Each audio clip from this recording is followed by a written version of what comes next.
Hello smart people, Petruk people, Gareng people.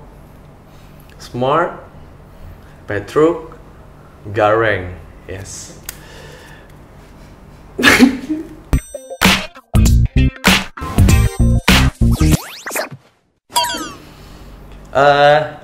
Ini sesi opening yang kedua. Sebenarnya sesi ini tuh pengen gue buat setiap subscriber tuh naik 1000 gitu. Gue punya video opening gitu. Jadi semakin banyak orang yang kenal sama gue, berarti gue harus siap untuk menjelaskan ke mereka semua tentang siapa gue berulang-ulang. Opening kali ini akan ngebahas Uus kenapa botak. Menurut gue kalau rambut botak itu tuh everlasting gitu.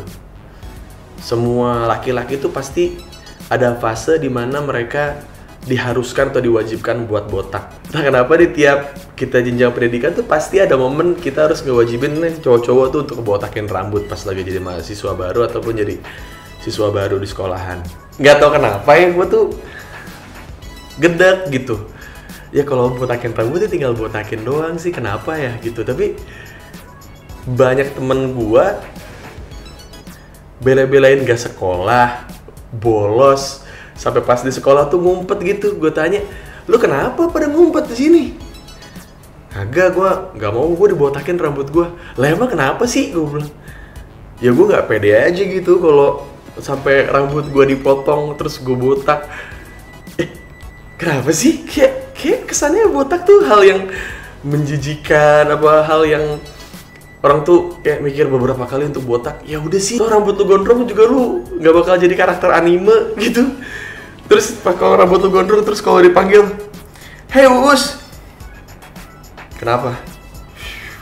Terus kenapa botak masih disebut sebagai sebuah kekurangan? Karena menurut gua nggak banyak orang kita gitu yang bisa berdamai sama diri sendiri ya. Sampai gue tuh ngerasa kalau banyak orang-orang yang benci sama gue, yang sering komentar negatif ke gue tuh ngatain gue dasar botak. Ngatain gue dasar botak, kan emang botak. Terus lu berharap gue sakit hati dibilang dasar botak?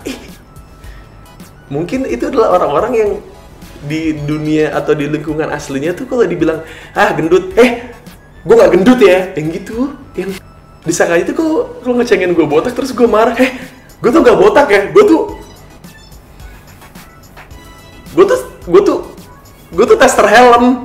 Wah, ya udah sih kalau orang bilang dasar botak, ya udah ya itu mah fakta, itu mah nggak ngecengin. Tolong nih ya buat yang mau ngatain gue gitu, yang lebih kreatif gitu, jangan dasar botak. Ya itu gue udah tahu dan gue terus ngebotakin rambut gue tuh bukan untuk bertahan di entertain. Dimana orang tuh harus mempertahankan ciri khas lu gitu. Gue tuh dari SMP.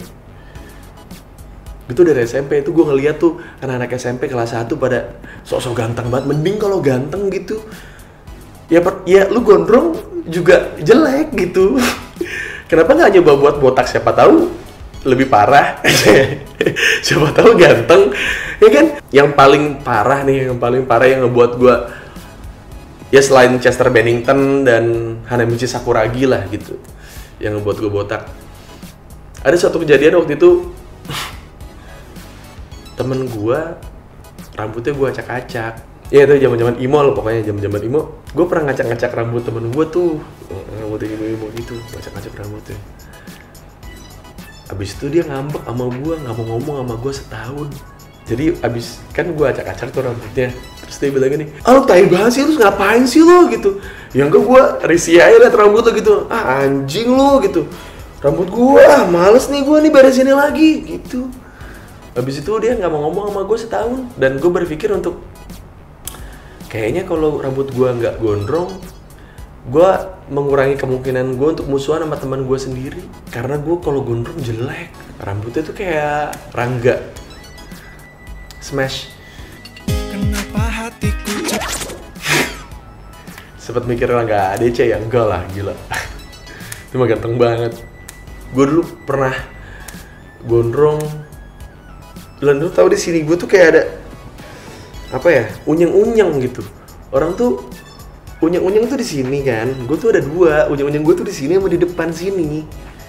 Jadi kalau gue model rambut apapun, pasti di sini keriting.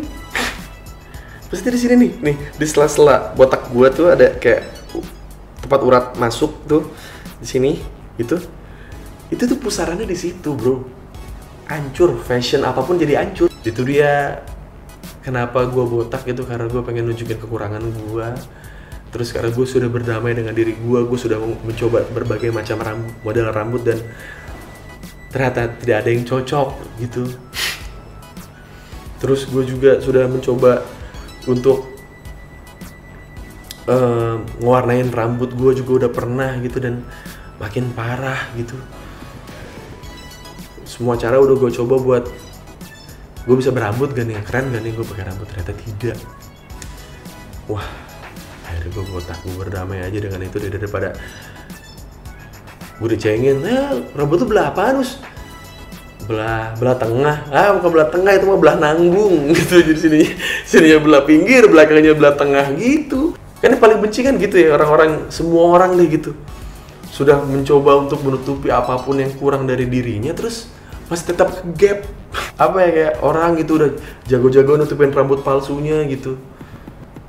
Terus pas kebuka, pas ketiup angin apa gimana gitu, ada gak yang ikhlas gitu kayak kebuka nih, set gitu. Bapak botak kan biasanya kan orang-orang, sembarangan kamu, botak dari mana? Gitu kan suka. Gitu kan, kayak ke-gap gitu. Dia sedang menutupi sesuatu dan ke-gap tuh semua orang tuh gak bakal bisa ngaku. Emang pernah ada gitu orang pakai rambut palsu kebuka rambutnya, set gitu. Botak. Iya, saya udah usaha buat nutupin, tapi kebongkar juga.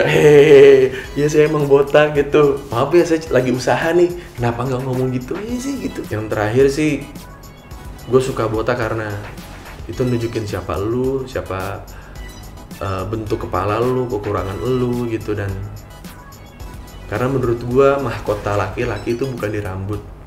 Menurut gue mahkota laki-laki itu ada di logika.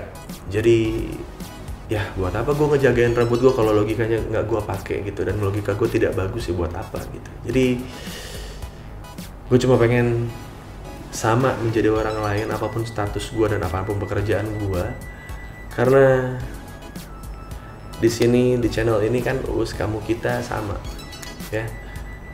Gue masih ngutang 14 video ini lagi karena subscriber gue udah 14.000. Kita lihat episode berikutnya.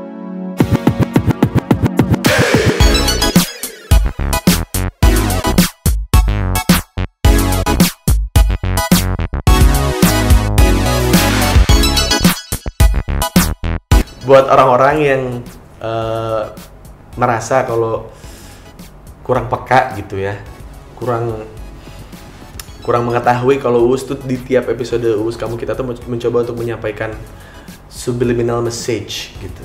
Jadi ada pesan-pesan terselubung gitu. Ini buat yang nggak ngerti aja gitu, buat yang nggak ngerti kenapa gue duduknya di samping, kenapa gue ada coret-coretan ini gitu. Mungkin nggak ada yang nanya gitu, nggak. Ya, terus kenapa sih duduknya di pinggir gitu? Terus kenapa sih ada gambar-gambar gini gitu? Saya akan memberitahu jawabannya. Saya ada di samping sini, nggak di tengah gitu. Karena udah banyak YouTuber lain yang di tengah. Saya di pinggir aja. Begitupun dengan hidup saya juga gitu. Saya dari orang pinggiran juga, bukan dari orang yang ada di tengah gitu. Dan saya pengen kembali ke pinggir gitu. Dan mempersilahkan untuk orang-orang yang di tengah tuh yang punya ambisi gitu. Lo tau kan punya teman-teman yang punya ambisi yang kencang banget. Sampai kadang-kadang teman sendiri aja minggir lu gitu. Ya, gue adalah orang yang sering ngalah. Jadi sok bangga. Yang punya ambisi, yang pengen kaya, atau yang pengen sukses, pengen populer, sok duluan aja. Gue di pinggir aja dulu gitu. Ya, terus juga ini ada gambarnya Cio yang selalu dia gambar tiap hari. Karena yang sebenarnya melatar belakang gue bikin video ini juga karena suatu saat Cio bisa tahu tentang siapa ayahnya. Latar belakang gue, makanya karya pertamanya Cio. kayaknya setelah dia sudah mulai bikin karya pertama ini, gue harus sudah mempersiapkan diri gue untuk menjelaskan siapa gue juga ke Cio.